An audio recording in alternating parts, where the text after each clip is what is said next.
iš Šventosios Evangelijos pagal Morkų.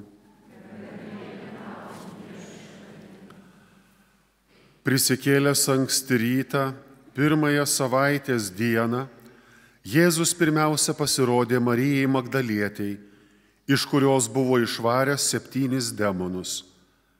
Ji nuėjusi pranešė jo bičiuliams, kurie gedėjo ir verkė. Tie išgirdę, kad jis gyvas ir kad ji pati jį mačiusi, netikėjo. Paskui Jėzus pasirodė 2 iš jų kelyje į kaimą, tačiau kitokiu pavidalu. Ir šitie sugrįžę paskelbė visiems kitiems, bet ir jais anie netikėjo. Galop pasirodė visiems 11, kai jie sėdėjo už stalo, priekaištavo jiems už netikėjimą ir širdies kietumą, kad netikėjo tais, kurie buvo matę jį prisikėlusi. Ir jis tarė jiems: eikite į visą pasaulį ir skelbkite Evangeliją visai kūrinijai. Tai viešpaties žodis.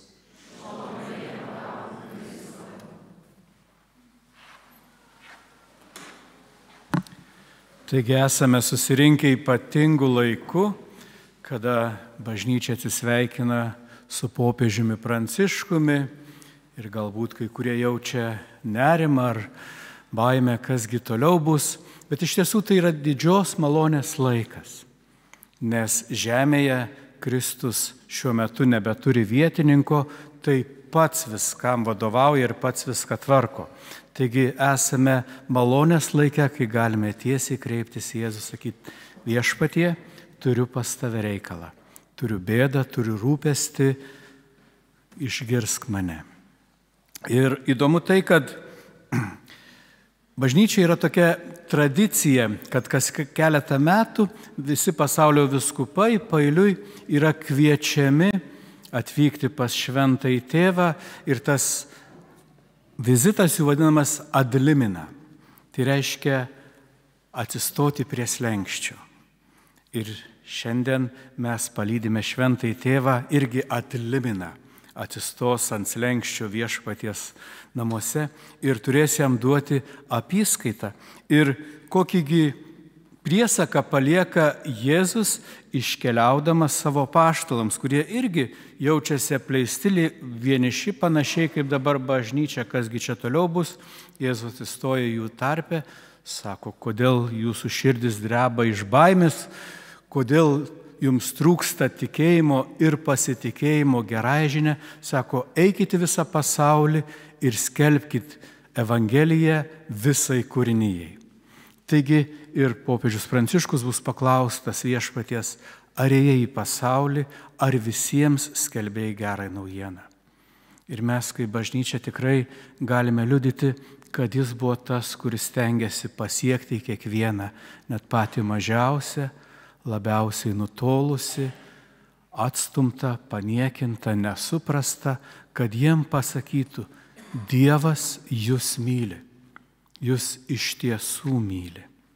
Ir lygiai taip pat ir jūs, kada stosi Dievo akivaizdon, būsite paklausti, ar ėjote ir nešėte gerąją naujieną. Ir atkreipkite dėmesį, kad Jėzus neaiškina apaštalams, ką reikia sakyti. Jis sako: neškit gerą naujieną. Kodėl? Todėl, kad jiem ir taip viskas aišku.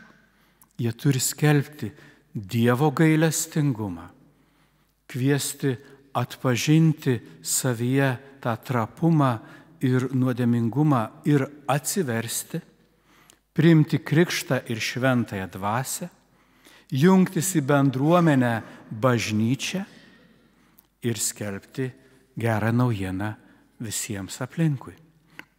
Ir tą gerą naujieną, kad skelbtume, mes turime patirti ją visų pirma savo gyvenime. Ir iš tiesų mes irgi savotiškai Velykų metu esame ad limina, ant slenksčio. Nežinau, kiek kam yra tekę išgyventi Velykų ir aišku, tas gavėnios pasiruošimas, šventės visos, jos daro įspūdį, bet po to kartais tiesiog grįžtame į savo kasdienybę ir gyvename, tarsi nieko nebūtų įvykę.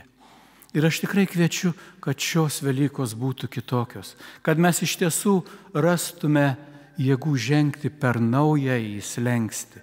Ir kad tai vyktų, turime suvokti, kas atsitiko mūsų gyvenime ir kokią dovaną esame gavę. Man kartais tenka kalbėti su žmonėmis, kai klausi, ką jūs darote, ką gero nuveikėte, sako, nedaug, nes nedaug, turiu galimybių. Sako, jeigu laimėčiau loterijai kokį 20 milijonų, nors 10, tai tie gerų darbų padaryčiau, ir bažnyčiai paaukočiau, ir ligoninę paremčiau, ir visokių ten labdarų pridaryčiau. Visi mes pilni gerų norų, kai atrodo, tik tas mūsų smulkmena, galimybės nedidelės. Bet jeigu mes pažvelgtume truputį iš kitos pusės, prisiminkime tą Jėzaus pasakojimą apie skolininką, kuris buvo labiausiai prasiskolinęs. Ir pastatykite save į to skolininko vietą. Įsivaizduokite, kad tą sumą, kurią jūs kažkaip galvojat, kiek čia loščiau loterijai, kad jūs esate tiek skolingi. Tos pačius 10 ar 20 milijonų. Ir kaip vienam skolininkui ateina kreditoriai ir sako, žinai, turi tuoj pat grąžinti skolą. Neturi, gerai, paimsim tavo namus, tavo žmoną, vaikus ar vyrą, parduosime vergyją, kad sumokėt skolą ir vis tiek dar liksi skolingas, tai ir tave į kalėjimą. Uždarysim, kol nesumokėsi visko. Ir staiga atsiranda geradaris, sako, ramiai, mes tą skolą padengsim. Ir kaip jūs tada išgyventumėt, žinodami, kad praktiškai buvote pražuvę ir jums dovanota milžiniška skola. Ar irgi neatsivertų širdis gailestingumui kitam žmogui, ar irgi nepagalvotume apie tuos, kurie galbūt stokoja ir nėra tokie laimingi. Visiškai šiandien perskaičiau tokį parašymą, sako, pastoviai pykau ant Dievo, kad neturiu naujų batų, kol nepamačiau žmogaus be kojų. Tai kartais mes irgi kažkaip užmirštam padėkoti. Ir ypatingai žiūrėkit, kas atsitiko per